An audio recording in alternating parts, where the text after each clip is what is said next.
마태복음 6장 19절부터 21절까지 읽읍시다. 너희를 위하여 보물을 땅에 쌓아두지 말라. 거기는 좀과 등록이 해하며 도둑이 구멍을 뚫고 도적질하느니라. 오직 너희를 위하여 보물을 하늘에 쌓아두라. 거기는 좀이나 등록이 해하지 못하며 도둑이 구멍을 뚫지도 못하고 도둑질도 못하느니라. 내 보물이 있는 그곳에는 내 마음도 있느니라. 아멘. 우리 마지막 절 내 보물 시작. 우리 뭐 영어도 비슷합니다. 영어는 그래도 주어가 앞에 나오는 편이지만 우리나라는 하고자 하는 말의 주어가 끝에 나오잖아요. 그래 잘 지냈나? 그래 어떻게 건강하고 애들은 어떤 집사람은 뭐 남편은 그래 그 친정 어머님 그 어릴 때 나 잘해 주셨는데 잘 계시나 이렇게 앞에 쭉 말이 깁니다. 근데 이게 사실 중요한 말 아니에요. 중요한 말은 다름이 아니고 자네 돈 좀 있나? 이제 제일 끝에 이제 주어가 제일 끝에 나오기 때문에 끝까지 들어봐야지 되는 게 많죠. 오늘 마태복음에도 앞에 뭐 아무래도 뭐 물질, 보물 이런 얘기를 하는 것 같은데 제일 핵심은 뭐 우리 하나님이 뭐 돈독이 오른 분도 아니고 당신이 모든 것의 주인이신데 뭐 그 물질 뭐 하늘에 뭐 물건을 쌓고 보물을 쌓고 뭐 이런 말을 하시는데 제일 끝에 우리 주님의 속마음이죠. 예수님 하신 말씀이죠. 주님의 관심이 어디 있다는 거죠? 보물에? 주님이 우리 보물에 우리 같이 뭐 몇억, 몇천만 원, 몇십만 원 우리 주님이 거기 관심이 있다는 겁니까? 그렇죠. 주님의 관심은 네 그 속살, 네 안에 있는 영혼의 그 속살에 있다. 네 마음에 내 관심이 있는데 문제는 네 마음을 내가 정확히 어디서 볼 수 있냐 하면 어디서 볼 수 있다는 거죠.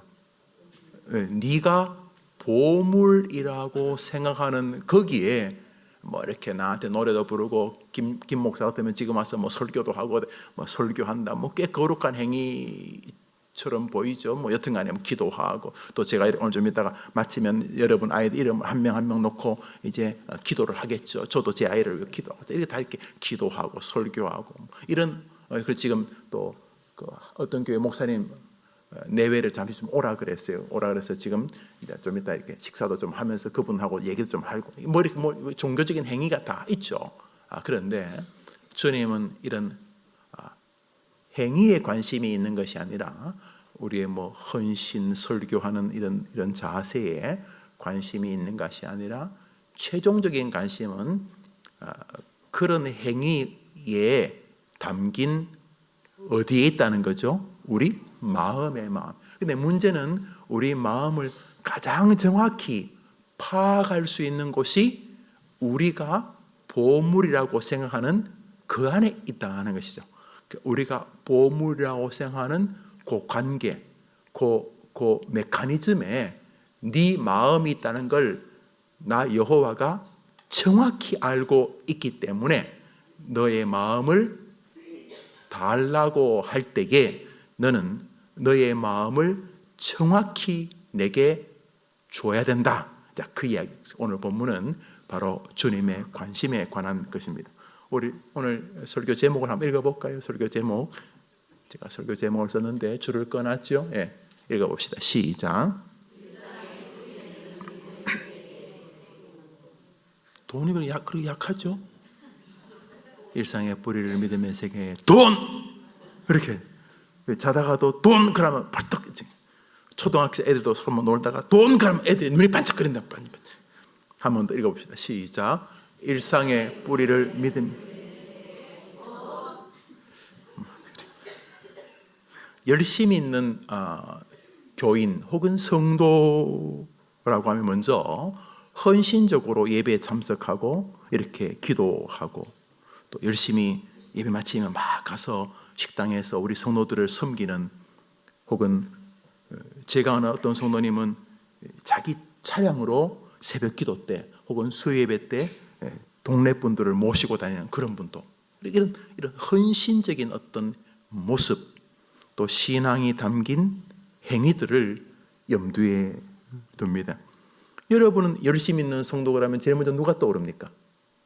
해림교 열심히 있는 성도 말순이. 아이고 그랬는데 진짜 어째 저렇게 변했는지 몰라. 옛날에는 교회 그러면 멍뚱한 짓 하고 다니더니 요즘은 뭐 그냥 교회라 그러면 자다가도 벌떡 일어나가지고 그냥 온 힘을 다해 교회 봉사 안 하는 일이 없어. 혹시 말소리가 있다면 용서하시기를 바랍니다. 없을 거라고 추정을 했어. 그렇게 여튼간에 우리가 보통 헌신 그러면 그런 열정적으로 교회 내적 외적인 일에 마음을 다하고 행위를 다하는 분을 생각합니다. 열심히 있는 목회자, 그러면 뭐 아침 저녁부터 열심히 뛰고 교인들을 밝은 모습으로 대하고 저녁에 혹시나 싶어서 보면 그때도 교회에서 일하고 이른 새벽에 그때도 교회에서 일하고 신방을 와도 분명히 피곤할 텐데 마치 그냥 뭐 자기 애인 집에 온 것처럼 환하게 성도들을 위로하고 위로 어른들 할머니 할아버지에게도 사랑과 존중을 다하고 어린 아이들도 기꺼이 따를 만큼 진심으로 아이를 대하고 설교도 정말 시간도 없었거든요. 어떻게 저렇게 설교를 잘 준비했는가? 설교를 들어본 여러분이 알죠? 어떻게 알아요? 야, 저 목사 설교를 많이 준비했구나. 저 목사 오늘 주중에 굉장히 바빴나 보다. 몰라요, 여러분? 알아요. 어쨌간에 그런데 매주 설교를 들으면 저 전도사님이 어떻게 저렇게 바쁘게 아침에 봉고차로 새벽에 그 교인들 다 모시고 오고 또 마치면 다 데려다 드리고 오기 전에 또 교회 불 켜고 또 에어컨 켜놓고 또 뭐 자기가 또 이거 해야 돼 저거 해야 되고 그런 분이 어떻게 저렇게 또 말씀을 성실하게 준비했을까라고 생각할 수 있는 신실한 삶의 자세나 그의 하나님을 향한 태도들을 우리가 보통 헌신적이다 이렇게 말합니다. 그러나 우리 눈에 보이는 것은 내면이 담겨 있지만 외형적인 것입니다. 우리는 살면서 가끔 이런저런 일들을 통해 놀랍니다. 그렇게 믿음이 좋다는 권사가 다단계를 해가지고 등치고 도망을 갔단다. 아니 그 누구 있잖아 우리 교회 모태신앙 우리 교회에서부터 처음부터 시작해서 지금까지 있던 그 권사님 있지. 그래 토끼였대. 토끼는 게 뭔데? 아이고 세상에 목사님도 당했대. 목사님도 뭐 어떻게 된 건데 어떻게 한번 먹으면 30년 젊어지는 약이 있다나 그래가지고 막 다 끌어모아가지고 어디 갔대? 한국 떴대. 우리 살다 보면은 그렇게 믿음이 좋다고 인정받는 사람인 줄 알았는데 황당한 일을 할 때에 놀라게 되면서 아이고 인간이 다 그렇지 뭐 이렇게 스스로 또 신앙적으로 자조하게 되는 일들을 일명 믿음이 좋다 혹은 헌신적이다 하는 분들에게서 가끔은 보지 않습니까? 주님은 우리에게 믿음이 좋다. 하나님이 복을 우리 주님이 속지 않겠죠, 그죠? 믿음은 없는데 믿음이 있는 척한다고 주님이 막 속으셔가지고 이렇게 겉모습 보고 막 이렇게 사기당 우리 주님이 사기를 당하실까? 불가능하죠. 우리 성경 말씀 사무엘상을 한 절 읽읍시다. 시작.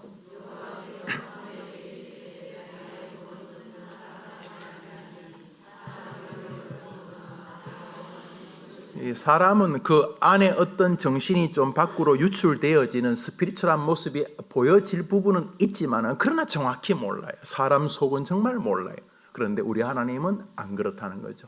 우리 주님은 그의 겉모습이든 내면이든 그 겉모습이 내면적인 영적인 영향을 받던 안과 밖이 완전히 괴리되어 가지고 지킬 박사와 하이드처럼 완전히 매주일마다 생쇼를 하고 있는 위선적인 기독교인 주님은 정확히 파악을 하신다는 거죠.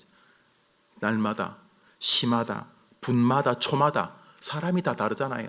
30분 전에 여러분과 30분 뒤에 여러분이 똑같지 않아요. 말하고 있는 여러분과 말하기 전에 똑같지 않아요. 우리는 다 연약한 인생들이거든요. 주님은 어떠한 상황 속에서도 우리의 중심을 정확히 캐치하신다는 것이죠. 해림교회 어머님들, 여러분의 마음이 하나님께 기쁨이 되는 인생들 되기를 축복합니다. 우리가 무슨 연극도 아니고 우리가 영화 배우도 아니고 뭐 교회 뭐 쇼하러 오는 거, 뭐 교회에서 좀 박수 받는 거 좋지만 결국은 별거 아니거든요. 온 교인들이 나한테 박수 친다고 뭐 좋겠죠. 목사님 돌아서면 목사 저놈 새끼 이렇게 안 하고 목사님 우리 목사님 정말 그러면 뭐 좋기는 하겠지만 그것도 뭐 일장춘몽 아닙니까? 하나님이 김용우를 좋아해 주셔야 제가 진짜 복된 거 아닙니까? 어머님도, 어머님의 아이들도 마찬가지입니다. 이 시대가 연극의 시대 같은데 진짜는 하나님이 복을 주셔야 되는 줄 우리는 알고 있지 않습니까? 하나님께서 보실 때에 어머님들이 중심이 주님을 사랑하는 여종들 되기를 축복합니다. 먼저 자식들을 위해 기도하기 전에 여러분들이 먼저 그렇게 되기를 바랍니다. 주님은 사람의 중심, 그 내면의 세계에 관심이 있으십니다. 그러므로 주님은 우리의 중심에 온 마음을 가지고 계신다는 것을 중심에 가지고 우리 신앙생활을 해야 됩니다. 결정권자가 그분이 있습니다. 해림교회 복된다, 여러 사람들이 저를 도와줘서 교회가 복될 수 있지만 해림교회는 여러 사람이 도와준다고 복되는 게 아닙니다. 반대로 사람들이 저를 싫어한다고 교회가 복 안 되는 것도 아닙니다.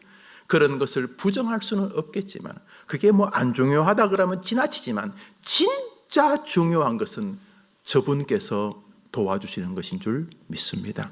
그러면 이 생각에서 벗어나면 안 돼요. 여러분 자식의 자식, 여기 손자 손녀 본 분도 계시죠? 있으면 안 돼요. 불신자들은 자기 나름대로의 성공적인 가문을 만드는 방법이 있어요. 돈을 벌어야 된다, 뭐 있죠, 그죠? 우리는 아주 심플합니다. 저 어른이 도와주시면 된다. 우리는 여기 너무 단순하고, 여기 공부 많이 하신 분도 계실 것이요. 아니 여러분 평생 지위가 높고 살은 그런 부모님 자식으로 딸로 살은 분도 계실 거예요. 그러나 별로 안 중요한 거 알 거예요. 높든 낮든 저 어른께서 도장 찍어주시면 길이 열리는 줄 믿습니다. 이게 얼마나 쉽습니까? 자식 기를 때. 자식이 남들이 욕한다고 해서 물론 마음은 상하지만 그렇게 안 중요합니다. 애가 뒤집어지고 엎어지더라도 어느 날 하나님이 붙잡아 주시면 되는 줄 믿기 때문입니다. 반대로 세상 사람들이 막 이렇게 잘하고 자네 아들 부럽다 그래도 긴장을 놓치지 않습니다. 그거 하나만 불어버리면 그거는 황당무계하게 끝나기 때문에 늘 엄마는 깨어 있습니다. 하나님께서 중심을 보시는 줄 알기 때문인 것입니다. 하나님께서 마태복음 6장 우리가 읽었던 본문에 주기도문을 이야기해 주십니다. 주기도문을 이야기해 주게 되는 계기가 있습니다. 이 산상설교라고 하는 주옥 같은 설교인데요. 6장은 이렇게 시작합니다. 한번 따라합시다. 사람에게 보이려고 그들 앞에서 너희 의를 행하지 않도록 주의하라. 6장 1절은 사람에게 보이려고 하는 짓을 굉장히 조심해라. 자, 이 부분은 사람은 별로 안 중요하다 이렇게 극단적으로 해석할 수 있는 여지는 없어요. 그러나 더 중요한 것을 강조하기 위해서이죠.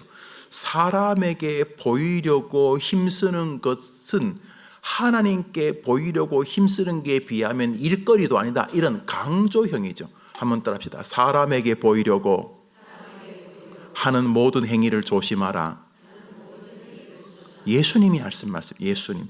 베드로가 해도 하나님을 대리자로서 받아들여야겠지만 우리 성자 하나님이신 예수께서 말씀하셨습니다. 사람에게 보이려고 하는 일들을 굉장히 주의하라. 이렇게 말씀하셨습니다. 이것은 하지 말라는 게 아니라 더 중요한 가치를 놓치지 말라 이런 것이죠. 자, 그러면서 주님이 가르치신 유명한 또 주기도문이 나옵니다. 우리 마태복음 6장 9절부터 읽는데요. 이제 주기도문이 나오고 그 주기도문이 몇 절 나온 다음에 그 뒤에 주기도문의 정신인 것을 용서하라는 것과 금식할 때 쇼하지 말라 이렇게 이어집니다. 그러나 주기도문의 연장선으로 보아야 됩니다. 그러므로 너희는 이렇게 기도하라. 그렇게 기도하는 것은 사람들을 용서하는 것과 하나님 앞에서 이렇게 쇼하는 금식이 아니라 올바른 금식을 하는 게 용서와 기도라고 하는 내면적, 정신적, 심령적 이야기를 하시게 됩니다. 주기도문으로부터 주기도문, 용서, 그 다음에 올바른 금식을 이어서 우리 읽어보겠습니다. 우리 한 8구절 되죠? 9절부터 읽어봅시다. 그러므로 시작. 그러므로 너희 이렇게 하늘에 계신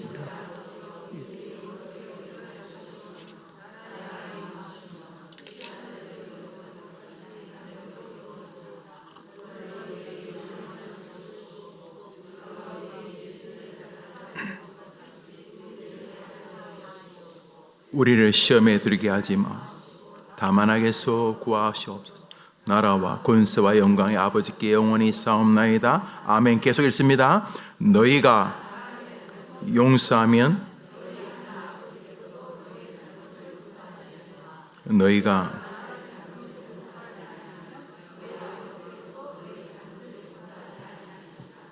금식할 때에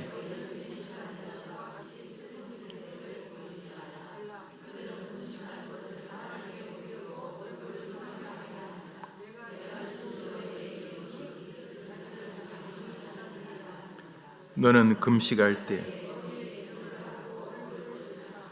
이는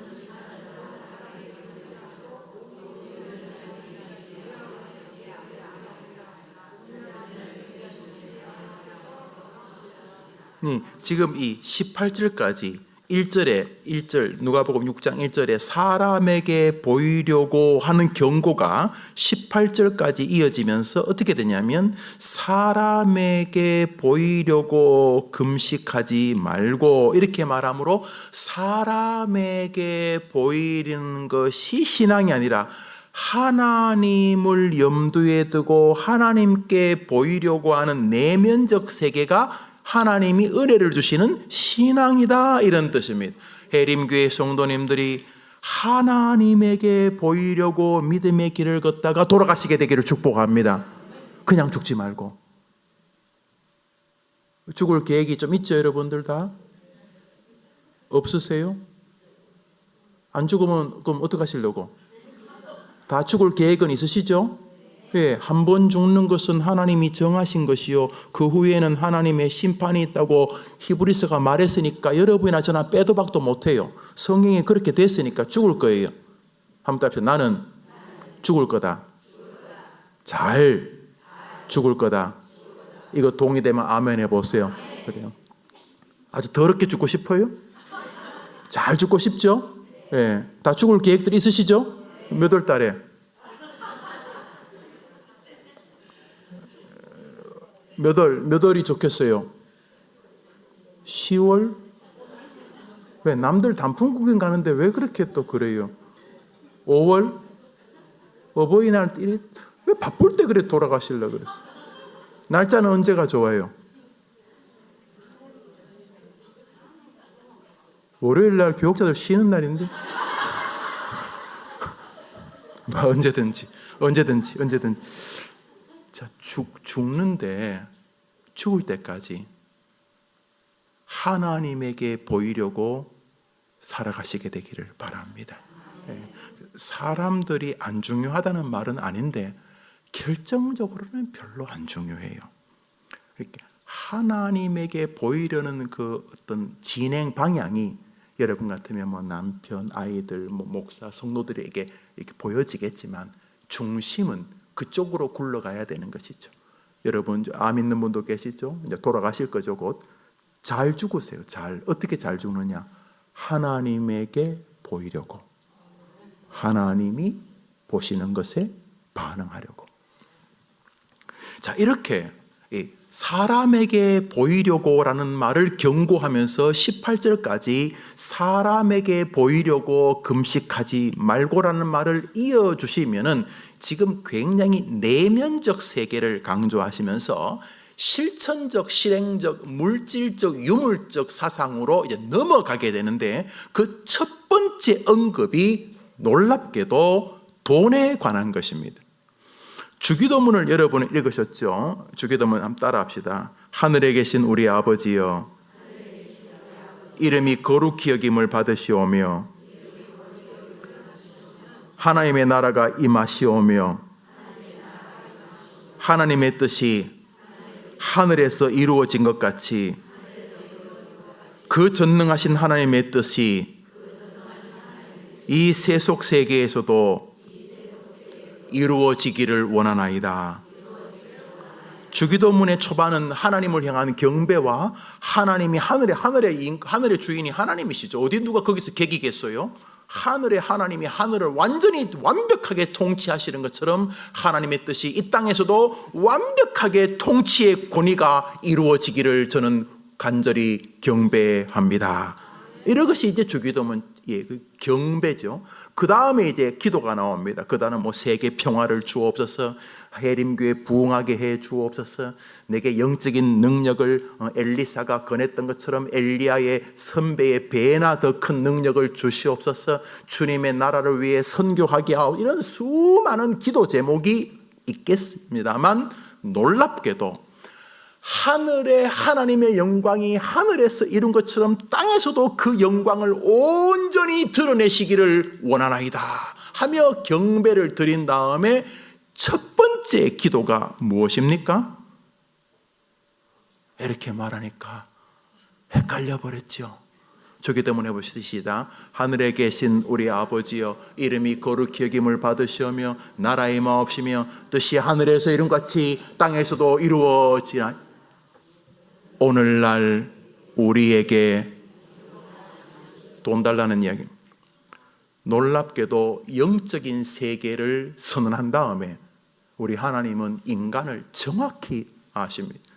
두 번째 기도 제목은 돈 달라는 것입니다. 한번 더 합시다. 오늘날 우리에게 일용할 양식을 주옵소서. 쌀 달라는 말이나 보리쌀 달, 밀 달라는 뜻만이 아니죠. 그런 것을 영위함으로 삶을 이어갈 수 있는 그런 물질을 우리에게 달라고 하므로, 돈이라고 하는 것이 주님에게는 영적인 것과 연관되거나 그 자체가 영적이거나 영적으로 하나님께로 나아가는 실행적 삶의 구체적인 증거라는 것입니다. 그러므로 돈에 대해서 지나치게 금욕적이거나 배타적인 것은 무슨 있을지 모르지만 성경적일 수가 없습니다. 마치 돈을 부정한 것처럼 대하는 것은 거짓입니다. 돈을 대하는 태도를 순전하지 않아 감추려고 하는 트릭일 가능성이 높습니다. 왜냐하면 주님이 말씀하지 않은 것을 인간이 자꾸 지어내기 때문입니다. 그러므로 이단들을 보십시오. 마치 돈은 불의한 것처럼 말합니다. 그래서 그런 돈은 못 쓰니까 빨리 내게로 가지고 와라, 이렇게 말하죠. 모든 이단들은 똑같습니다. 이제 우리가 18절까지를 읽었지요. 18절까지 읽었으면 그 다음 구절은 몇 절이죠? 그렇죠. 오늘 본문입니다. 마태복음 6장 19절부터 우리가 읽었던 21절까지 오늘 본문입니다. 시작.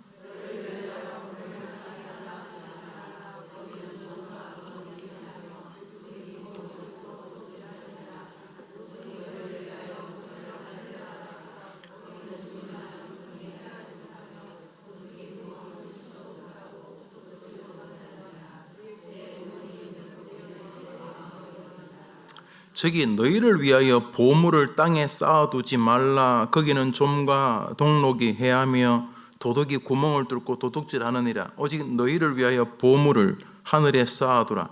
거기는 좀이나 등록이 해하지 못하며 도둑이 구멍을 뚫지도 못하고 도둑질도 못하느니라. 내 보물이 있는 그곳에는 내 마음도 있느니라. 이렇게 말씀을 하셨는데, 여기 보물이라는 단어가 물질, 유산, 돈을 말하는 것입니다.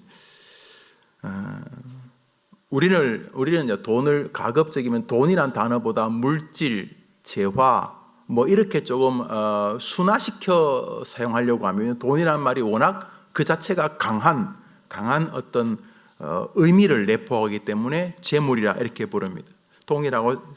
동일하게 생각하시면 되겠습니다. 다시 말해 하나님을 경배하는 마음, 하나님을 우리가 하나님이라고 경배하는 마음. 왜냐하면 어른이 거기 관심이 있으시니까. 하나님은 계속 우리 마음에 있으니까. 그러므로 마음이 하나님을 향하는 신앙이 돈이라고 하는 실천의 장에서 증언되어진다는 것입니다. 다시 말해 돈이라고 하는 것을 대하는 성도의 태도와 그 돈과의 관계의 메커니즘을 보시고 하나님은 거기서 당신을 향한 마음을 도출해 내신다는 것이고, 인간 쪽에서는 돈을 대하는 태도를 통해서 자신의 하나님을 진정한 하나님으로 경배하는 신앙이 완성되어진다, 이런 의미입니다. 성경은 본문을 통해서 우리에게 이런 교리를 분명히 말하고 있습니다. 오늘 설교의 주제가 되는데요. 주제를 제가 한번 줄로 한번 써봤습니다. 한번 읽어보겠습니다. 돈은 읽어보겠습니다. 시작.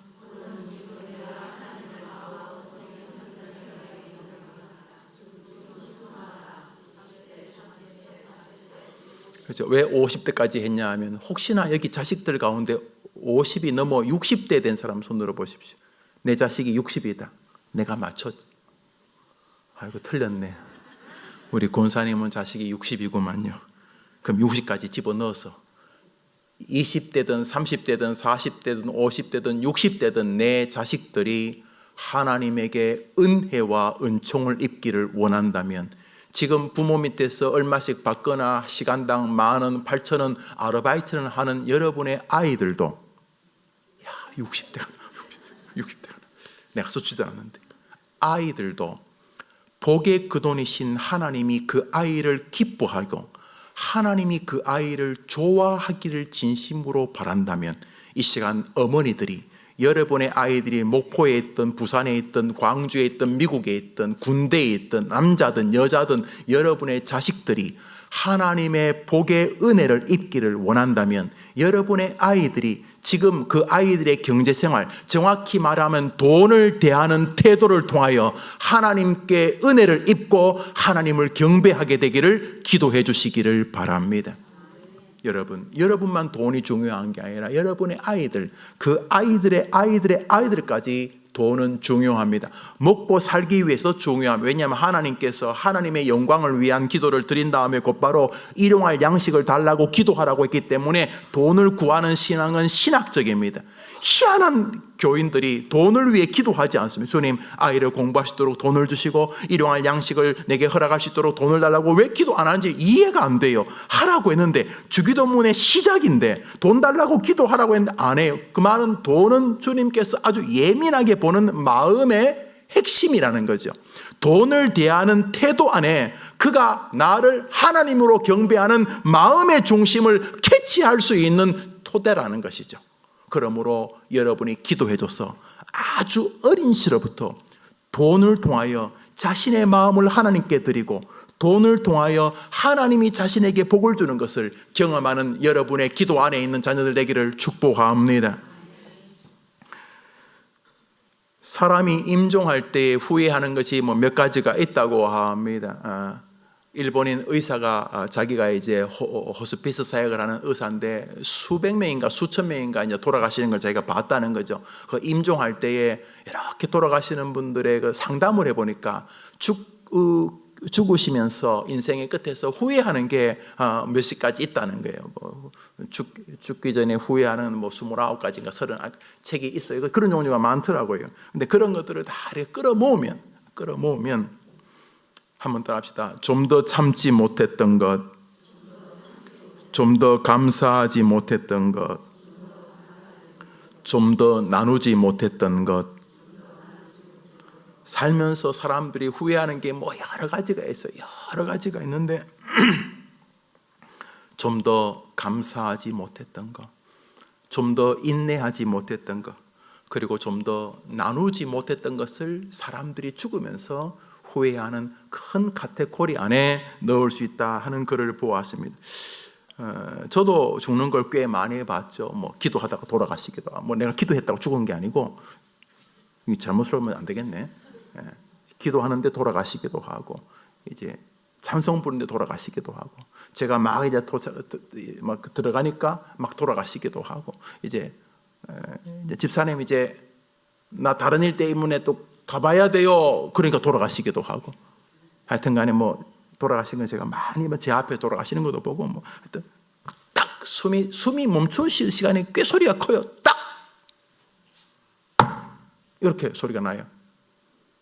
기호 아니요. 기호는 받구만요. 사람이 이렇게 죽어요. 죽는데 죽기 전에 대화를 좀 나누잖아요. 비슷해요. 아이고 목사님, 제가 좀 더 참았어야 되는데, 제가 더 감사했어야 되는데, 내가 좀 더 내가 베풀었어야 되는데, 이러면서 이제 돌아가시는 거죠. 그 중에 하나가 베품이라고 하는 그 후의 말입니다. 나중에 여유가 생기면 내가 누군가를 돕겠다. 여유 안 생깁니다. 그럴 기회도 별로 없고요. 왜냐하면 그게 너무 복되기 때문에 사단은 가급적 그런 기회를 못 갖게 하죠. 평생 부유해도 가난하게 살게 하죠. 가난해도 가난하게 살게 하고요. 오늘 주님은 우리가 물질, 돈이라고 하는 것을 대하는 태도 속에서 정확하게 우리가 하나님을 어떻게 대하느냐를 점검하시겠다고 말씀하셨습니다. 사실 가장 철학적인 주제 중에 하나가 돈을 어떻게 쓰느냐는 굉장히 철학적인 주제 아닙니까? 그래서 생기는 게 경제학, 경영학, 그런 학문 아닙니까? 모쪼록 우리 하나님께서 여러분뿐만 아니라 여러분이 정말 기도하러 나온 여러분 자녀들이 평생 돈을 벌든지 돈을 쓰든지 하겠죠. 돈을 벌어서 남에게 월급을 주는 사람이든지 남에게 월급을 받는 사람이든지 아니면 돈을 찍어내는 사람이든지 여튼간에 무슨 일을 하더라도 경제생활과 별개일 수 없어요. 여러분이 자녀들이 옷을 입고 밥을 먹고 자기 아이들을 키우고 교회에서 신앙생활하고 인간관계를 넓히는 모든 과정에 돈이 들게 되겠죠. 돈이 요청되겠죠. 돈을 사용하게 됐죠. 다른 거 주민등록증은 안 가지고 다녀도 혹은 집문서는 안 들고 다녀도 호주머니에 돈 혹은 돈을 대신하는 신용카드 같은 것은 들고 다니겠죠. 평생 그 아이 몸에 돈을 지니고 살게 되겠죠. 그리고 돈을 벌거나 쓰는 일을 염두에 두며 생활하게 되겠죠. 그 아이가 어떤 삶을 살든지 간에 자기 몸에 지니고 있는 돈보다 더 가까이 계시는 하나님께 믿음의 사람으로 하나님이 기뻐하시는 사람으로 인정받는 여러분의 딸들과 아들들이 되기를 진심으로 축복하고 여러분이 이 시간 기도해 주시기를 바랍니다. 누가복음 10장에 선한 사마리아인의 비유가 나옵니다. 그 사람이 한 일은 좋은 일입니다. 좋은 일의 핵심의 도구가 돈이었습니다. 그는 강도받는 사람에게 자기 돈을 들여서 치료를 해주고 그를 병원으로 요관으로 데려가 치료받도록 도와줍니다. 주님은 누가 제대로 된 선한 이웃이냐고 말하므로 그 사마리아 사람들의 헌신을 인정하셨습니다. 그 사마리아 사람의 헌신의 도구가 돈이었습니다. 성경은 그 사람이 장사로 가는 사람이었다고 하니까 돈이 많은 사람이 적은 정확히 몰라요. 제 주변에는 장사하는 부자도 많지만 제 주변에는 장사하는 가난한 사람도 굉장히 많기 때문입니다. 문제는 하나님께서 선한 사마리아 사람이 하나님이 기뻐하시는 행위를 했는데 그 행위의 도구가 돈이었다라고 말을 합니다. 그런 면에서 돈은 우리가 하나님을 섬기는 영장에 있는 좋은 부하일 수 있습니다. 돈 버는 과정을 통해서도 돈을 쓰는 과정을 통해서도 그 하나님을 경배하도록 만드는 좋은 가이드, 인도자가 될 수 있습니다. 반대로 하나님이 돈을 통해서 자기를 경배하는지를 바라본다고 한다면 반대로 사단은 돈을 통해서 우리가 하나님을 경배하지 않는 쪽으로 우리를 인도할 것입니다. 왜 생각해 보십시오. 돈을 대하는 태도 안에 우리가 하나님이 우리에게 기대하는 바로 그것이 담겨 있다면 사단은 하나님을 손댈 수는 없으니까 하나님과 우리 사이를 연관짓는 우리의 마음이 담기는 돈을 공격함으로 혹은 돈을 대하는 태도의 어떤 과정을 공격함으로 하나님이 아닌 자기 쪽으로 혹은 하나님의 반대편에 우리 스스로 사단 자기뿐만 아니라 우리 스스로를 신적인 요소로 몰아가게 하는 지혜를 발휘할 것이기 때문에 그러면 돈을 대하는 태도는 결국 이분이 하나님이냐라고 인정하는 도구이거나 반대로 하나님에게 내 마음을 드리지 않는 또 다른 신으로 가게 하는 길목일 수 있습니다. 그래서 성경은 돈을 하나님적 요소를 가진 신적인 능력이 있다라고 말합니다. 왜요? 귀결이 그렇죠? 하나님과 인간 사이에 주님은 돈을 대하는 태도로 저 사람이 나를 하나님이라고 인정하는가를 파악하신다면 사단은 우리가 돈을 대하는 태도를 통해서 하나님이 우리의 신이 아닐 수 있도록 만들어주므로 돈은 하나님께로 가는 길일 뿐만 아니라 하나님과의 관계를 어긋나게 하는 또 다른 신이 된다, 이런 뜻이 되는 것이죠. 마태복음 6장을 읽겠습니다. 우리가 읽었던 본문 마태복음 6장 19절부터였죠. 우리 계속 읽읍시다. 24절 시작.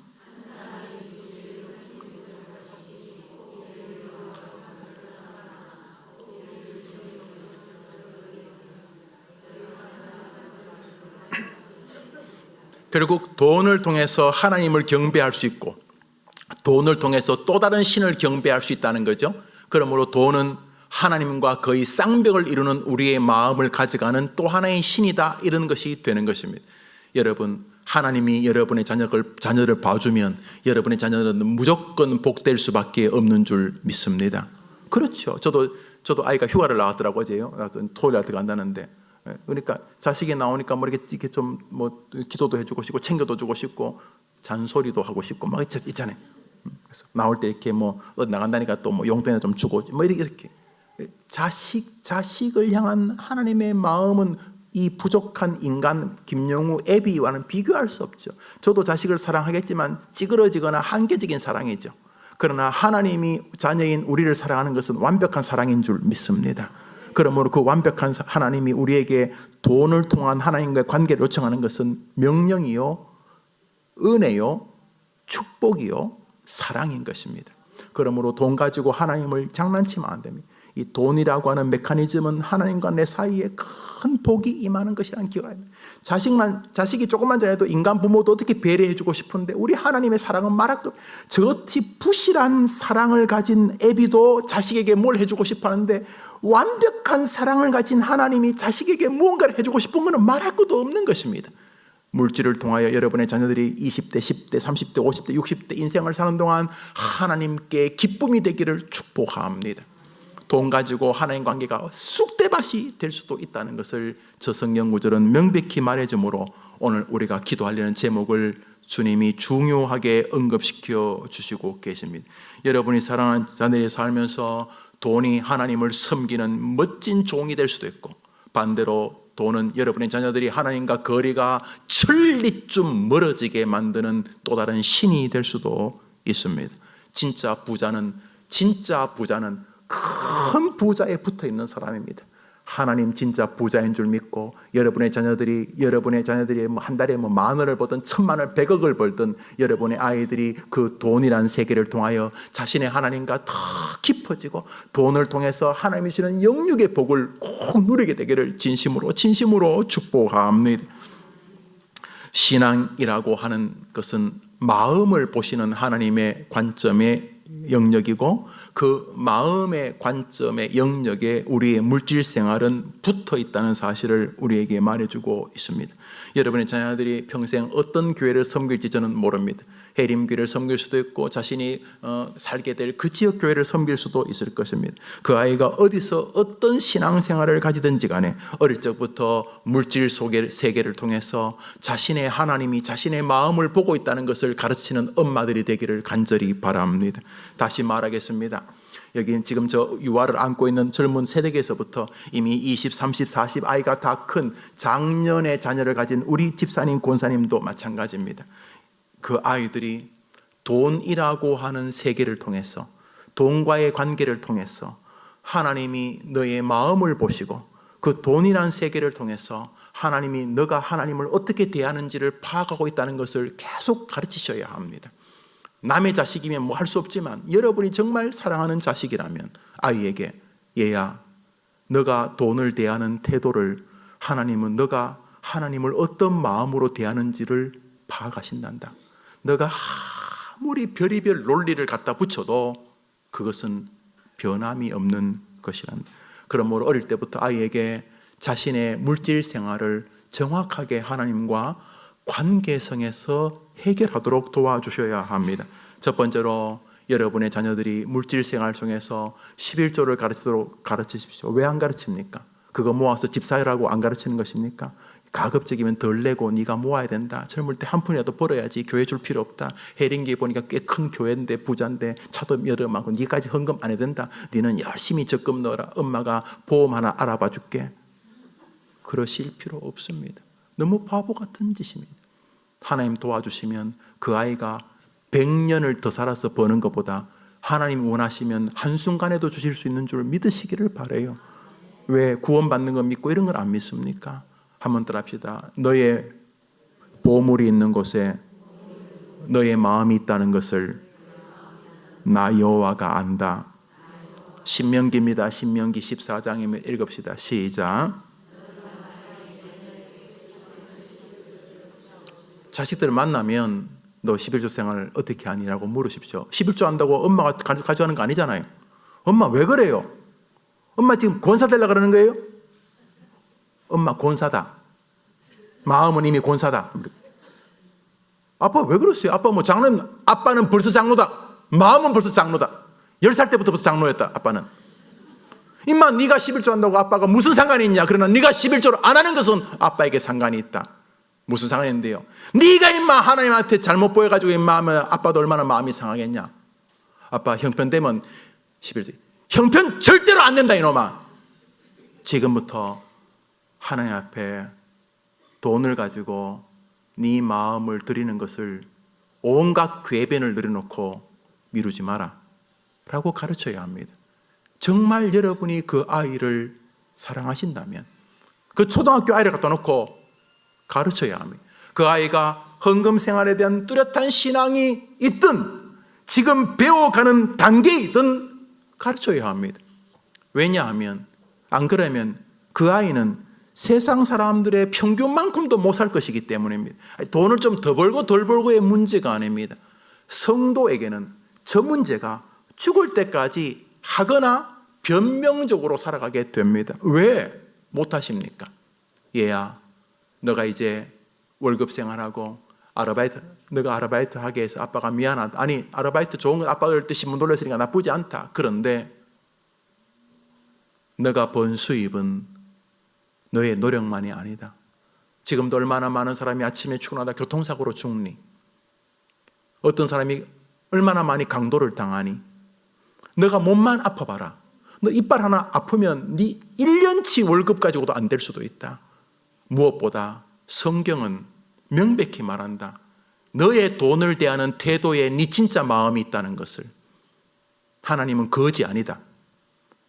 네가 지금 어디 서울에 무슨 교회 생긴다면서 부산에 무슨 교회 생긴다면서 내 그 교회 큰 교회인 줄 안다. 그러나 그건 아무 상관이 없다. 너는 교회에다가 헌금하는 게 아니기 때문에 너는 너의 하나님께 네 마음을 드리기 때문이다. 왜 안 가르치시는데요? 아까우셨어요? 자식이 11조 모아두면 집 빨리 살 것 같습니까? 정말 그래 생각하십니까? 그것을 모아놓으면 손자 손녀는 더 좋은 학교로 유학 보낼 수 있을 것 같습니까? 하나님께 달린 줄 믿으시기를 바랍니다. 성경은 정확히 말합니다. 마음을 다오. 네 마음을 다오. 여러분 오늘 왜 오셨습니까? 자식을 위해 기도하라. 저도 제 자식, 여러분 자식이 제 자식이기 때문에 저는 화면에 여러분의 아이들을 놓고 손을 놓고 축복하고 기도합니다. 그런데 정작 부모는 너무 이상한 방식으로 아이를 기르는 것 아닙니까? 말라기 3장을 읽어보겠습니다. 읽습니다. 시작. 사람이 어찌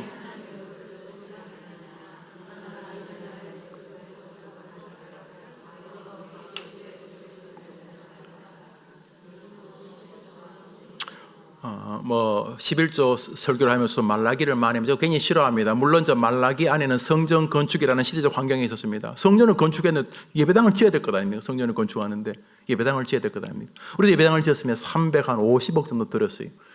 근데 놀라운 거 어제 우리가 이제 그 빚을 좀 정산을 해보니까요. 이 예배당을 짓는데요. 50억이 들었어요.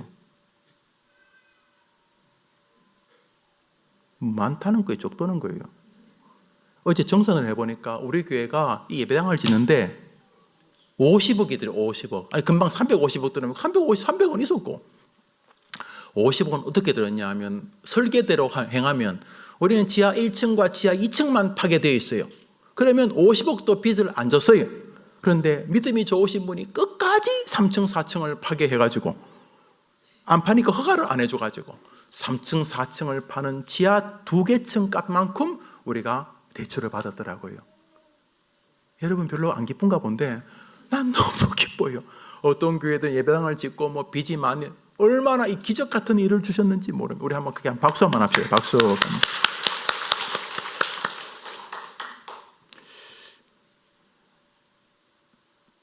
참 고마워요. 그러나 여러분은 교회에 헌금하는 게 아닙니다. 그건 그렇게 보일 형식적인 문제일 뿐이고 김용호 목사의 저는 사례의 절반 정도가 헌금입니다. 여러분도 뭐 많이 헌금하실 줄 압니다. 저는 한 번도 교회에다 헌금한 적이 없습니다.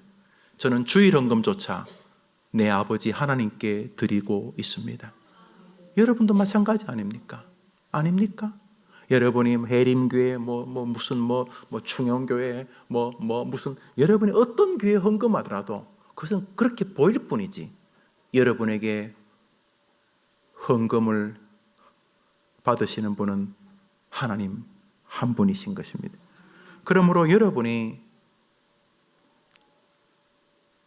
말라기라고 하는 헌금 생활 11조가 구약이다느니 또는 그 당시 성전 건축 때문에 드려진 헌금, 이런 말은 굉장히 위선적이고 추잡스러운 논리입니다. 예수님께 어떤 사람이 왔습니다. 예수님, 11조 해야 됩니까? 안 해야 됩니까? 이렇게 말할 때 주님이 11조의 정신은 마음이다. 그러므로 그딴 마음으로 하지 마라 라고 말할 것 같은, 그렇게 말씀 안 하셨습니다.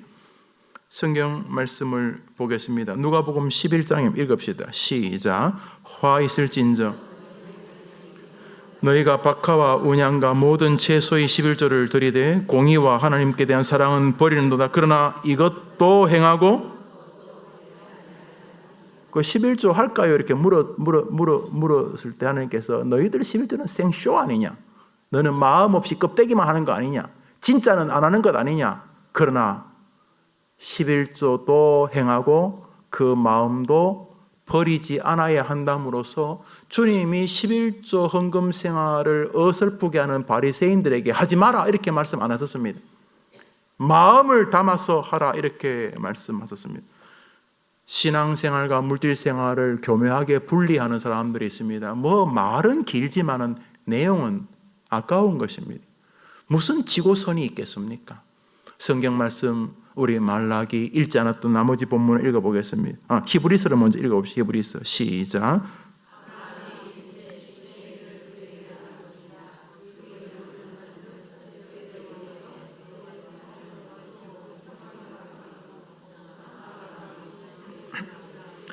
알지 못하는 예수님의 상징적인 인물이었던 멜기세덱을 만났을 때 아브라함이 전쟁에서 승리하신 것이, 하게 하신 것이 하나님의 은혜인 줄 알고 하나님의 대리자인 멜기세덱에게 10분의 1을 줍니다. 성경에서 가장 먼저 11조의 원형을 떼는데요. 왜 10분의 1인지 100분의 1이지 10분의 2도 아니고 10분의 1은 그 당시에 10분의 1은 이것이 주인의 은혜의 결과입니다라는 최소한의 마음가짐이었다는 것이죠. 그러니까 뭐 우리가 이렇게 부모님 생신 때 또 회갑 때 칠순 때 그러니까 부모님 여행 다녀오시라고 뭐 돈을 얼마를 뭐 부모님 회갑 때 뭐 50만 원을 드렸다, 100만 원을 드렸다, 뭐 어디 그 뭐 여행 가도록 뭐 몇백만 원을 드렸다. 그럼 그게 부모님을 사랑하는 전부는 아니잖아요. 그 100만 원이 칠순 때 100만 원에 부모님 내가 100만 원을 치면 사랑은 아니잖아요. 그러나 내가 부모님을 사랑합니다. 지금까지 부모님께 건강하신 거 너무 고맙고 또 저를 사랑해 주시고 이렇게 수요일마다 저를 위해 기도해 주시는 거 너무 고맙습니다. 고마움의 표현을 어느 정도 이렇게 사례로 하는 거죠. 그러니까 그 액수가 내 마음의 전부라고 말할 수는 없습니다.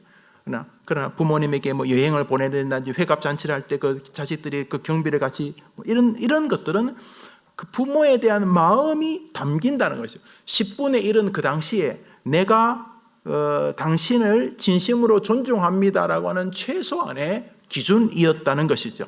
그러니까 11조 생활이 법이 아닙니다. 12조도 괜찮고 15조도 괜찮고 19조도 뭐 괜찮습니다. 뭐 여튼간에 따라합시다. 물질의 주인은 하나님이십니다.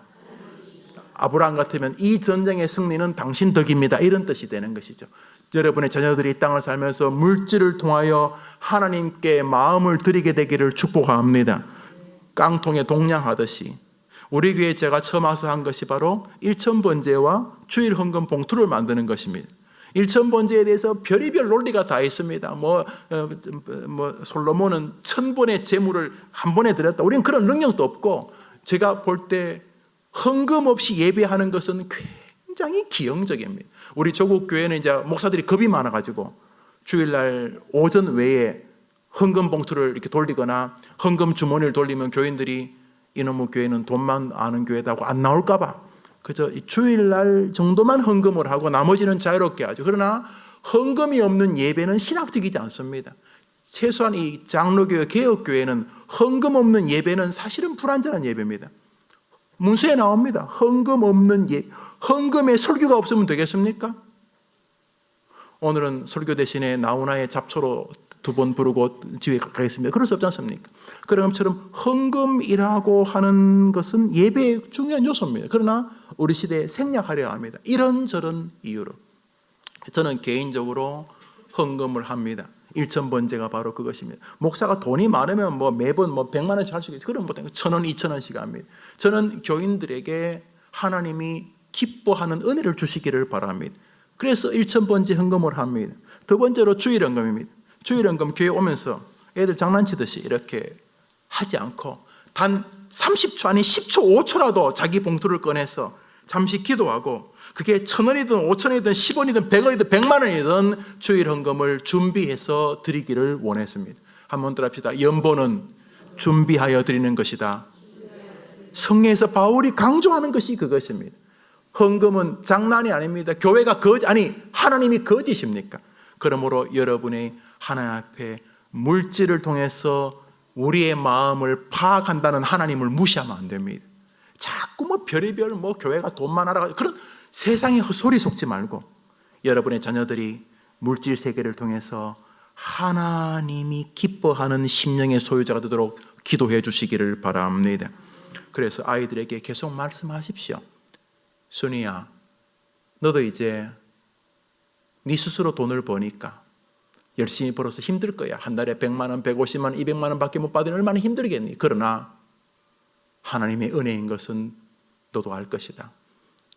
이제 너는 치열하게 그리고 간절하게 물질 세계에서 너의 주인이 하나님인 것을 완벽하게 보일 수 있는 기회가 왔다. 마지못해 습관적으로 하지 말고 헌금에서 11조를 떼어 하나님께 드릴 때 교회 드린다는 생각도 하지 말고 나의 인생의 주인은 하나님이시고 나는 내 하나님을 진심으로 경배합니다 라는 마음으로 헌금 생활을 시작하라고 말해 주셔야 하는 것입니다. 말해 주셔야 하는 것입니다. 말라기 3장 우리가 읽지 않았던 본문을 읽읍시다. 시작.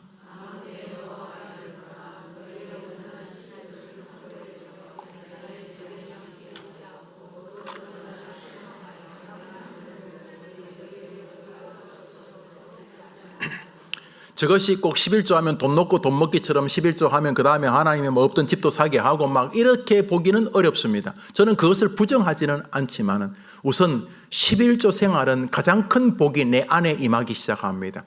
하나님이 나의 경배의 주님이시다. 남이 축복하는 건 두 번째 문제입니다. 물질적인 복이 오고 아이가 건강하고 자식이 잘 되는 건 두 번째 문제입니다. 내가 하나님을 나의 아버지로 고백하는 헌금은 나와 하나님만이 알고 계십니다. 사실 저는 헌금 누가 하는지 모릅니다. 저는 이렇게 결제는 합니다만 누가 했는지 몰라요. 그러나 제가 11조 생활은 봅니다. 우선 그들 가운데 장모님이 나오시요 11조도 안 한 사람이 장모님 되면 교회가 이게 콩가루도 그런 사람이 권사님 되면 되겠습니까? 제가 그거 외에는 내가 누가 헌금하는지 모릅니다. 압니다. 저는 내가 감사 헌금하는 건 압니다. 제가 하니까. 남의 헌금은 잘 모릅니다. 저는 뭐 저희 가족이 어떻게 헌금하는지도 잘 모릅니다. 지난 주간에 제정하는 장로님에게 저희 가족이 빚은금 얼마나 했는지 좀 뽑아달라고 말씀을 드렸습니다. 어디까지를 해야 되는지를 몰라가지고 고마운 거는 저를 제외하고 다 작정한 거 했어요.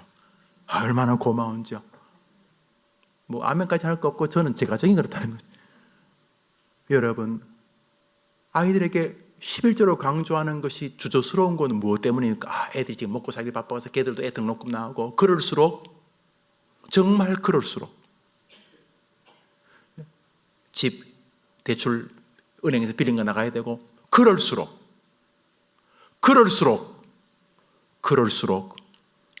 하나님께 물질을 통해 마음을 드리는 것을 가르쳐야지 진짜 엄마인 줄 믿습니다.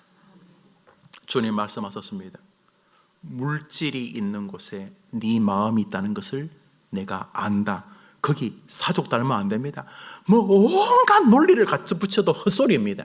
그러므로 아이에게 다시 불러서 많이 힘들지? 예, 엄마. 그런데 말이다, 철수야.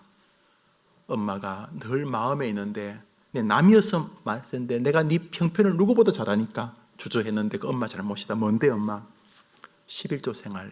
엄마 지금은 도저히요 이거 나가는 것도 저거 나가는 것도 이번에 또 애가 막내가 태권도도 가야 되고요 뭐 그럴수록 철수야 그럴수록 하나님을 의지해야 안 되겠니?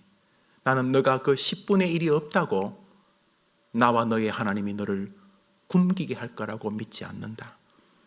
하나님은 진짜 부자이시기 때문이다 라고 가르쳐야 어머니 기도에 나와서 자식을 기도하는 엄마다운 것입니다. 여러분이 헌금을 하면 교회가 좀 더 강하게 복음을 전할 수 있고 전임 사역자들이 생활하고 선교사님을 도울 수 있습니다. 고마운 일이죠. 그러나 그것은 첫 번째 이유가 아닙니다. 교회는 하나님이 지키십니다. 믿으십니까? 교회가 돈이 없는데 교회가 바르게 하면 하나님이 하늘에서 돈을 떨어뜨려 주실 줄 저는 믿습니다. 저는 목회하면서 그런 거 정말 많이 봤습니다. 제가 유학하면서요, 애 분유가 떨어질 때가 있어요. 영국은요, 분유가 2개밖에 없어요. 1파운드 비싼 분유, 1파운드 싼 분유 2개밖에 없어요. 근데 분유가 전기가 끊어질 쯤이 되었어요. 정말 그랬어요. 앞집에도 코쟁이, 뒤에도 코쟁이, 거기는 한국 사람도 없는 곳인데 그래도 하나님이 굶게 하지 않으셨어요. 지금 제가 굶은 것 같아요. 그럼 내가 80kg 넘겠어요? 너무 걱정하지 마시고 하나님을 믿으시기를 바랍니다. 마지막으로 교회에다가 헌금하는 태도를 지지하라는 이야기로만 이 말씀을 들으시면 안 됩니다. 요한일서를 한 절 읽겠습니다. 요한일서 시작.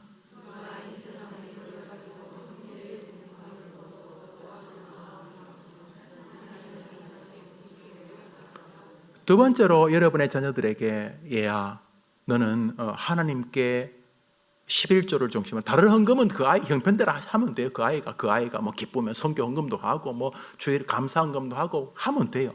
그러나 11조 생활은 한 달 내내의 삶, 아니 눈 깜빡이는 순간 하루의 삶의 주인이 하나님인 걸 고백하는 것이죠. 두 번째로 하나님을 물질로 하나님으로 경배한다면 너는 반드시 다른 사람들의 궁핍함도 마음에 담아야 한다는 것을 가르쳐야 합니다. 다시 말해 하나님은 자신에게 11조를 중심으로 한 헌금을, 돈을 하나님을 인정하는 것에서 그의 진심의 마음을 보실 뿐만 아니라 기대하는 마음, 저 아이가 진짜 나를 사랑하고 있다는 것을 확인하는 또 하나의 안전핀이 그 사람이 다른 연약한 사람을 어떻게 바라보고 있느냐 하는 것입니다. 재물을 가지고, 정확히 써놨죠. 돈을 가지고 형제의 궁핍함을 보고도 도와줄 마음이 없거나 막는다면, 너가 지금 나에게 11조를 해서 내가 하나님을 사랑합니다, 경배합니다라는 말이 진짜라는 것을 내가 어떻게 확정할 수 있겠느냐라고 말하므로 아주 중요한 기독교의 메커니즘, 한번 따라합시다. 하나님은 우리가 하나님을 경배하는 것을 다른 사람을 대하는 태도를 통해 확정하신다. 믿으면 아멘 해보십시오. 그래서 먼저 도와야 될 형제가 부모입니다. 부모, 자식입니다. 가족입니다. 같은 성도들입니다. 먼저 우리는 하나님을 하나님으로 경배하는 물질 생활을 통해서 하나님이 내 마음을 지켜보시고 나는 하나님을 진심으로 경배한다는 것을 보여드리고, 이 마음이, 내가 지금 이 헌금을 드려서 내가 진짜 하나님을 경배하고 진짜 하나님을 나의 주권자로 인정합니다라고 하는 이 마음이 다른 사람을 대하는 태도를 통해서 확정된다는 것입니다. 한번 아멘 해보세요. 하나님 우리 보고 단순히 구제하라 이렇게 말하지 않습니다. 네가 나 여호와를 하나님이라고 인정하는 것을 너가 삶 속에서 증언하라는 것입니다. 해림교회는 참 좋은 교회 같습니다. 겉으로 보자도 그렇고 눈으로 보이지 않는 곳에서도 약한 자를 도우려고 하는 모습이 역력해서 너무 좋습니다. 이번에도 이렇게 세터민 가운데 몸이 많이 아파서 돈이 나라에서 주는 게 한 500에서 한 2,500 그 사이거든요. 그거 뭐 톡 털어놓으면 없잖아요. 또 그것도 뺏어 먹으려고 또 한국 사람 가운데 달라붙어서 사기친 사람도 있고요.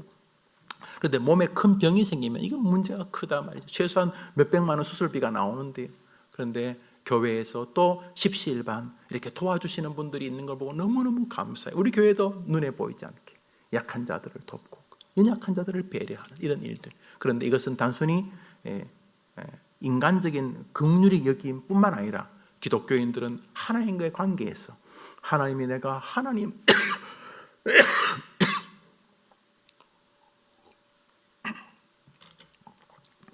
내가 하나님을 하나님이라고 인정한다는 것을 고백하는 방식으로서의 긍휼과 배려가 우리에 남겨진 거룩한 숙제라는 것입니다. 말씀을 이렇게 맺습니다. 오늘 기도 제목은 아주 단순한 것으로 보입니다.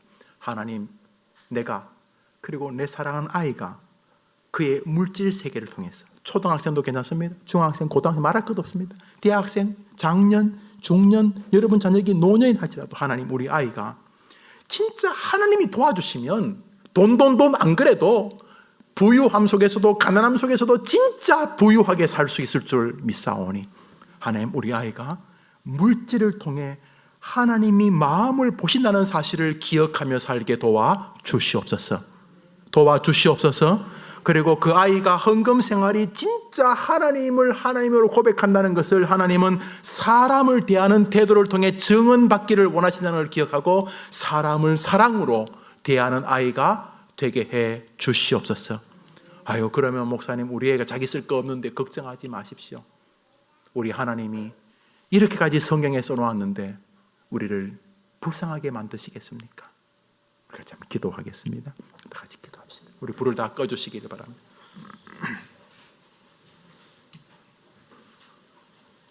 첫 번째 기도 제목은 한번 더 합시다. 하나님, 이 어미가 내 사랑하는 아이에게 참 행복을 알려주는 어미가 되게 해 주옵소서. 여기 중요한 건 참 행복입니다. 자식 안 사랑하는 부모 어디 있겠습니까? 너무 사랑하니까 아이고 헌금 내기 힘들지 이렇게 말하는 거 아니겠습니까? 진짜 사랑하니까 헌금은 형편되면 그때부터 시작해 이렇게 말하는 거 아닙니까? 그것도 사랑입니다. 그런데 조금만 더 생각해 보십시오. 뭐가 진짜 사랑인지. 힘들지. 그래서 어미랑 같이 몸부림치며 기도하자. 철수야, 하나님과 관계만 회복되면 이 어미도 어려울 때가 많았지만 하나님이 길을 열어주셨다. 철수야, 네 얼마 되지 않는 돈에서 11조 생활하는 거 힘들지? 기억해라. 하나님께 달렸다는 거. 지금 그거 있어도 없어도 그만할 수도 있다면 다시 한번 시작해보렴. 무엇보다 성경 말씀이 그렇게 말하니까 하나님께 네 마음을 드려볼 이번 기회로 너가 진짜 행복하기를 이 어미는 바란다. 하나님, 이 어미가 내 사랑하는 아이에게 진정한 행복을 전해주는 어미가 되게 해 주시옵소서. 하나님, 이 어미로 내 딸이, 내 아들이 정말 하나님의 복을 받기를 원하니 이 어미가 그 아이에게 복을 전해주는 통로가 되도록 이 어미에게 사용하여 주시옵소서. 이 제목으로 한번 기도합니다. 하나님, 이 어미가 이 아이에게 정말 행복의 통로가 되게 해 주시옵소서. 이 시간 여러분을 위해 기도합시다. 하나님 아버지, 사랑하기 때문에 주저하고, 사랑하기 때문에 망설이고, 사랑하기 때문에 애써 모른 척하고 넘어갑니다. 사랑하기 때문에 차마 말을 못하고, 사랑하기 때문에 불편한 모습으로 이어 하나님, 진심으로 우리 어머니가 아이에게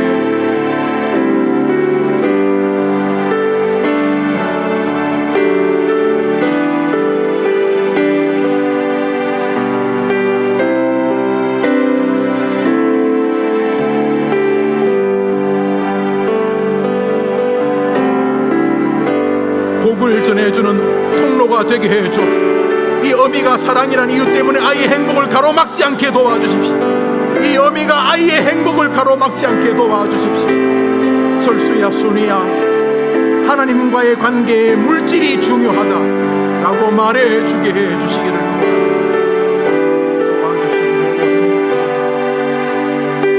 도와주시기를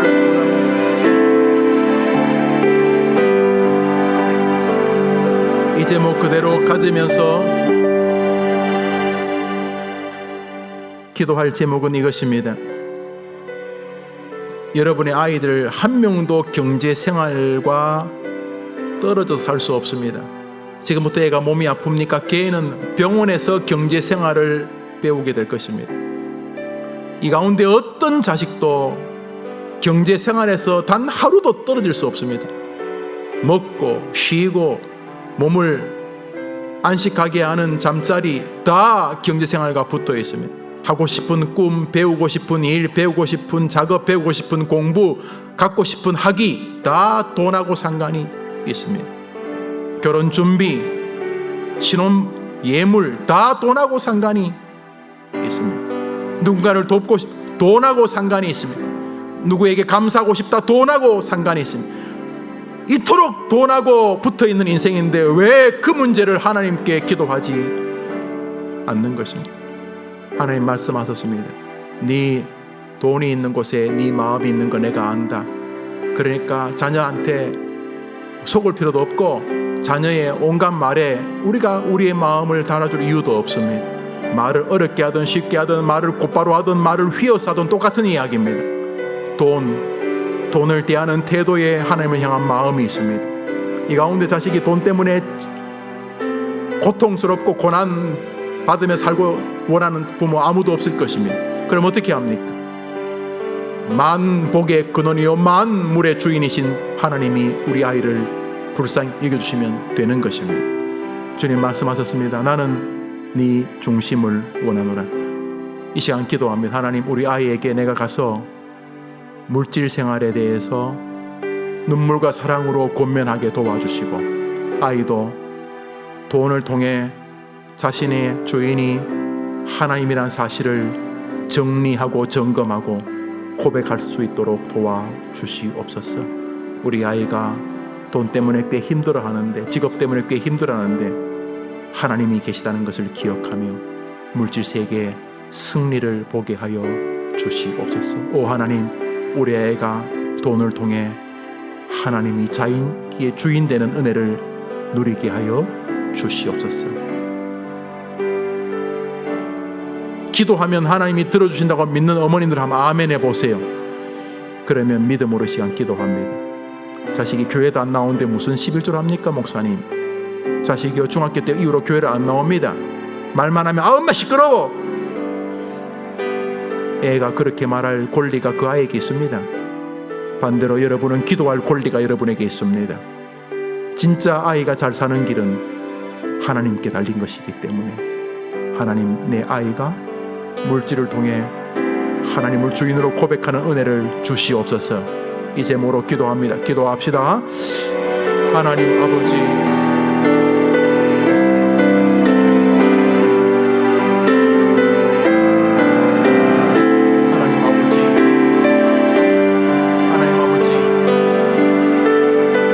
평생 돈의 종이 돼가지고 많이 벌어도 종이고 적게 벌어도 종이고, 좀 벌면 자기의 자랑에 교만에 빠지고, 못 벌면은 침체와 낙심에 빠지는 이 돈의 노예들입니다.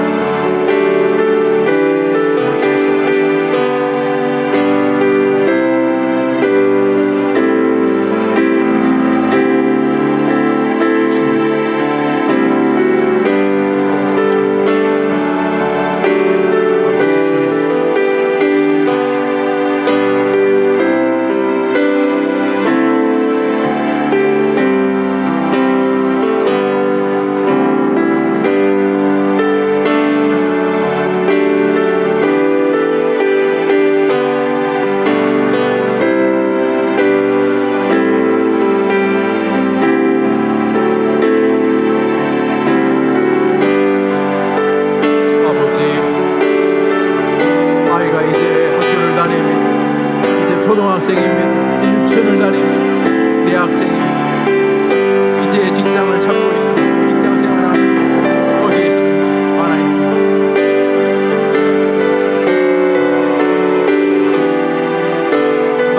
아이들이 진짜 행복을, 진짜 부유함을 경험하기를 원합니다.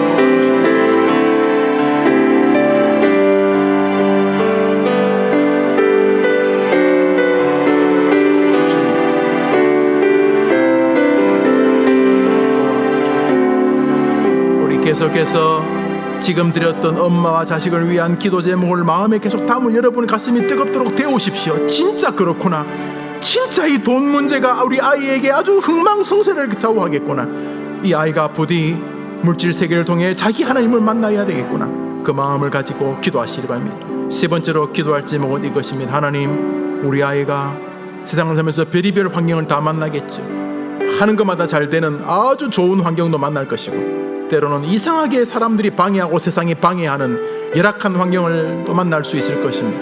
하나님, 우리 아이가 어떤 환경을 만난다 할지라도 하나님을 소중히 여기고 하나님이 자신에게 주신 삶의 가치를 소중히 여기고, 높든 낮든 건강하든 때로 건강치 못하든 자신 있는 바로 그 자리에서 하나님이 자기를 지켜주고 계시고, 하나님은 자신의 마음을 원하고 계시고, 하나님은 자신의 경배를 원하고 있다는 사실을 기억하므로 열악한 환경이라 할지라도 하나님이 주신 삶을 소중히 여기는 아이가 되게 도와주시옵소서.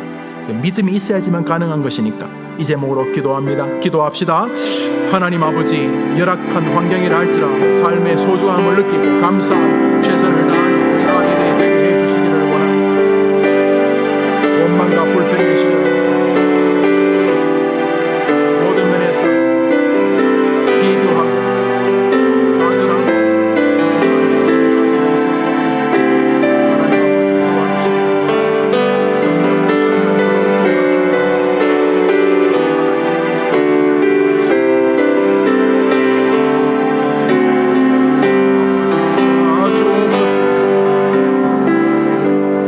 이 시간 계속해서 기도합니다. 한번 따라합시다. 하나님, 우리 아이가, 크게 합시다. 하나님, 우리 아이가 다른 사람과 비교하여 열등감에 사로잡히지 않도록 도와주옵소서.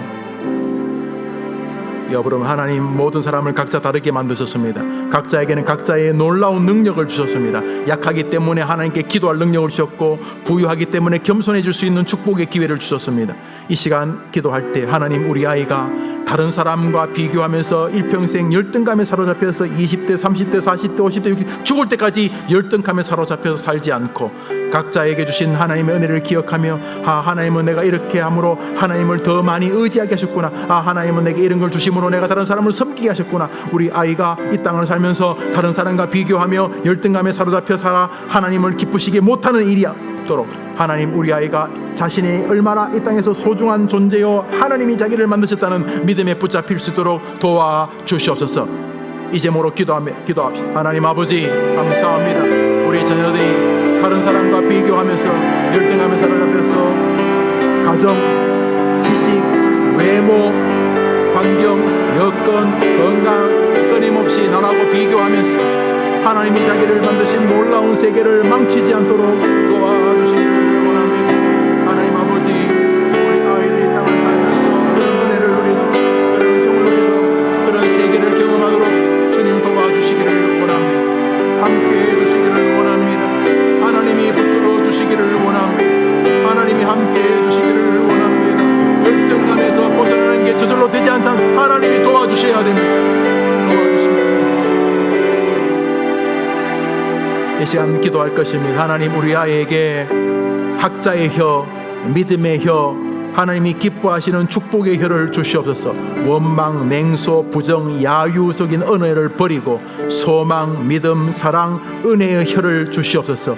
입술이 인생을 복되게도 하고 입술이 인생을 불지른다고도 말씀하셨으니 주님, 우리의 아이의 혀를 만지셔서 놀랍게도 입에서 찬양과 경배와 소망이 나오게 도와 주시옵소서. 말은 인생을 바꿉니다. 말은 인생을 새롭게 만듭니다. 말은 제어해야 됩니다. 하나님께서 우리 아이들의 혀를 주관해달라고 기도합니다. 하나님, 우리 아이 입술을 만져 주옵소서. 복된 말, 영혼의 말, 살리는 말, 축복의 말의 주인공이 되게 해 주옵소서. 기도합시다. 하나님 아버지, 이제 초등학생입니다. 유치원생입니다. 중학생, 고등학생, 장녀사입니다. 하나님 아버지, 입술 때문에 망가집니다. 말을 잘못해서 원수가 되고 분열이 일어나고 말을 잘못해서 신앙이 파산합니다.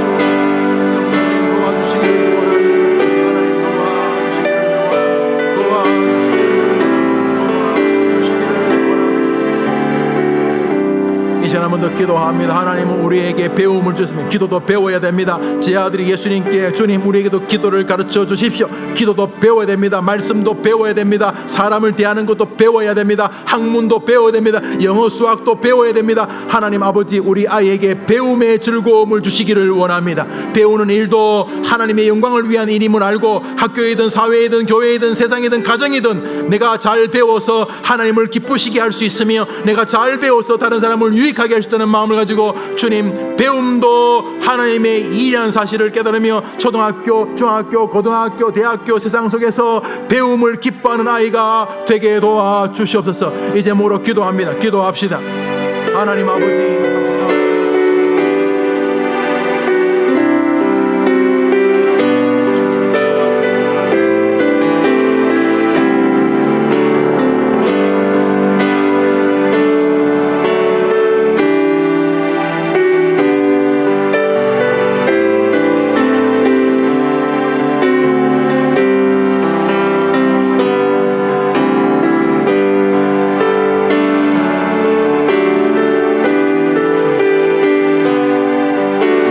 아버지 이 시대 교육이 완전히 무너지고 있습니다. 그렇지만 그 어려움 속에서도 배움을 가질 수 있으니 좀 도와주시기를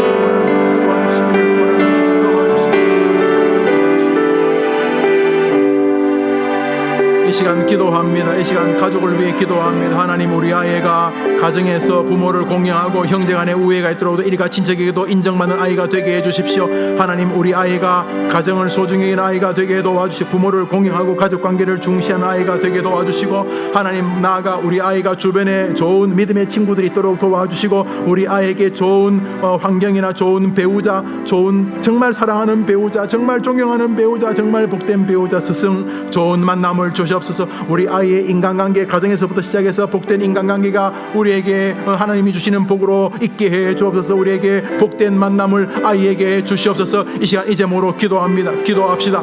하나님 아버지 우리 아이들이 부모를 공경하고 형제자매를 중요시 여기고 좋은 일이나 친척을 만나며 그 속에서도 믿음의 본을 보이게 하여 주시옵시고 무엇보다도 사람을 소중히 여기는 아이가 되도록 도와주시기를 원합니다. 하나님 행복이 있는 아이가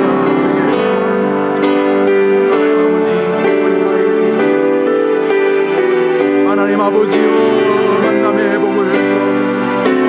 만남의 복을 주옵소서. 만남의 복을 주옵소서. 하나님 아버지 만남의 복을 주옵소서. 하나님 아버지 만남의 복을 주옵소서. 만남의 복. 한 가지 더 기도 제목합니다. 아이들마다 약점이 있습니다. 건강이 안 좋은 아이들, 몸의 건강보다도 마음에 크게 병든 아이들, 술, 인터넷 게임, 핸드폰, 마약, 스마트폰 중독 많지 않습니까? 하나님 우리 아이에게 약한 부분을 하나님이 개입하여 고쳐 주시옵소서. 온갖 중독에서 벗어나게 도와 주시옵소서. 몸이 아픈 아이를 위해 기도합니다. 마음이 아픈 아이를 위해 기도합니다. 돈의 문제에 한이 맺힌 아이들을 위해 기도합니다. 주여 모든 아이의 인생을 가로막는 문제를 하나님 피할 수 있도록 힘을 주시옵소서. 다시 말합니다. 술, 마약, 스마트폰, 인터넷 게임, 그 다음에 도박 이런 모든 중독에서 벗어나게 도와주시고 몸과 마음의 병을 치료하여 주시옵소서. 여러분 지금 남을 위해 기도하는 거 아닙니다. 쇼하는 거 아닙니다. 눈을 딱 떠보세요. 저기 있는 애들이 여러분 자식입니다. 제가 어머니 기도를 사랑하는 것은 이게 제일 순결한 예배이기 때문입니다. 여기 어떤 더러움이 끼어듭니까? 내 자식인데. 저도 여러분 자식을 놓고 기도합니다. 그렇지만 여러분의 기도에 어떻게 따라가겠습니까? 여러분의 기도로 눈물이 피가 맺혀져 있는데 하나님 우리 아이가 지금도 많이 약하고 유독 그 부분에 우리 애가 약합니다. 엄마는 알잖아. 엄마는 하나님 믿을 일은 당신밖에 없으니 하나님이 우리 아이를 건져내어 주십시오. 하란 말이 하라고. 다시 눈을 다 감습니다. 다 눈을 감습니다. 다시 제가 말합니다. 하나님 우리 아이가 술, 마약, 인터넷 게임, 스마트폰 중독, 도벽, 몸이 약하고 마음이 병든 이런 모든 그 아이를 가로막는 중독에서 병에서 약함에서 건져내어 주시옵소서. 기도할 수 있으니까 아이 이름을 부릅니다. 이름을 크게 부릅니다. 천지를 지으신 하나님, 지금 이 시간 내 아들 누구누구를, 내 딸 누구를 위해 기도하니 도와달라고 우리 두 손 한번 들고 주여 한번 외치고 기도합시다. 주여! 하나님 아버지, 이 시간 기도한 우리 애들을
고3 아이들 이제 시험을 앞두고 있고, 또 직장, 취업, 또 그 외에도 여러분 가정에 여러분 자녀에게만 있는 기도 제목이 있을 것 아닙니까? 이사를 하는데 돈이 없습니다. 뭐 취업을 합니다. 뭐 어떻게 해야 돼? 저렇게 기도하는 점 도와주시고, 저 군에 있습니다. 유학가에 있습니다. 경찰서에 있습니다. 감옥에 있습니다. 병원에 있습니다. 각자의 가정에 기도의 제목을 주셨으니 이 시간 아이들의 이름을 불며 제가 타종할 때까지 기도합니다.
천지의 주관자이신 모든 만물의 주인이신 우리들의 아버지 하나님, 이 시간 자식을 위해 기도할 수 있는 기적 같은 마음을 어머니들에게 주신 것 감사합니다. 자신의 딸이 병들고 귀신 들려 어쩔 줄 몰라 모든 의학의 길이 막혔을 때 믿음이 없었던 수로보니게 여인이 우리 예수님께 나와서 나는 믿음은 없지만 우리 딸 좀 살려달라고 빌 때에 우리 주님이 기적을 베풀어 주셨던 것처럼 자식을 위한 어미의 기도를 아버지 하나님은 긍휼히 여기신 줄 믿사오니 이 아침에 수요일 오전에 기도하는 우리 어머니들의 기도를 들어주시옵소서. 어떤 아이는 아직 뱃속에 있습니다. 어떤 아이는 출생해서 1살, 2살이 되었습니다. 중학생, 고등학생, 대학생이 되었습니다. 사춘기를 지납니다. 이런저런 문제를 가지며 중년을 맞이했습니다. 자식을 위해 기도하는 우리 어머니들의 기도에 응답해 주시옵소서.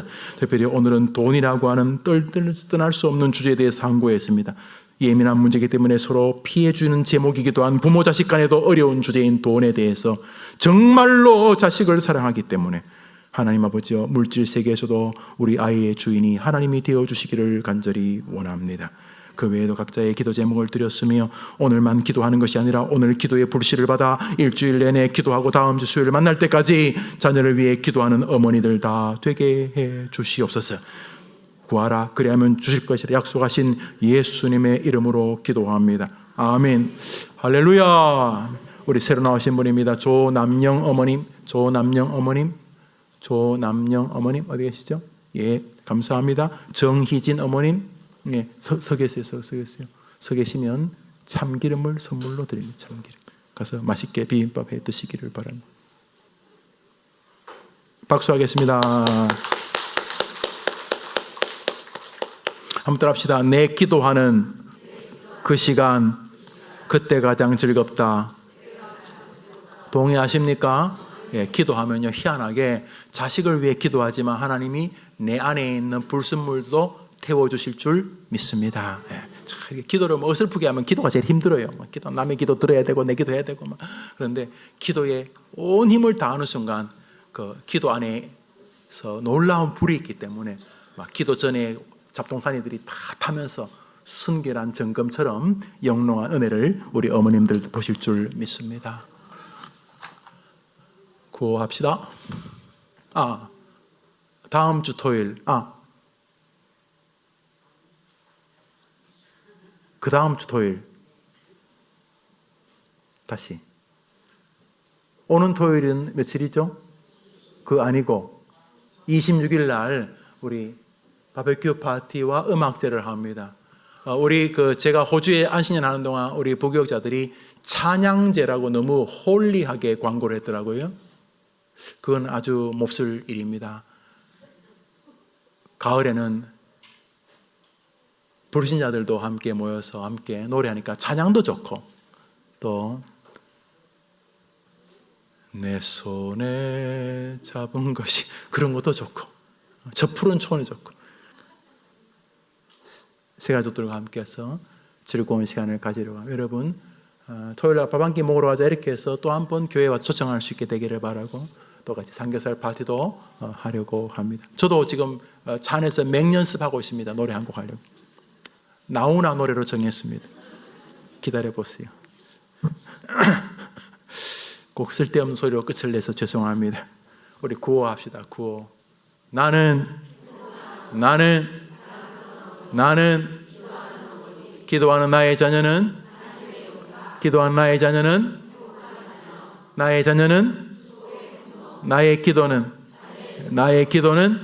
나의 기도는 수요일 오전은 우리 시작. 한번 옆에서 안아줘봐. 임자 자녀 잘 될 거예요. 왜 잘 되죠? 우리가 기도했으니까. 할렐루야. 좋은 오후 되시기를 바랍니다.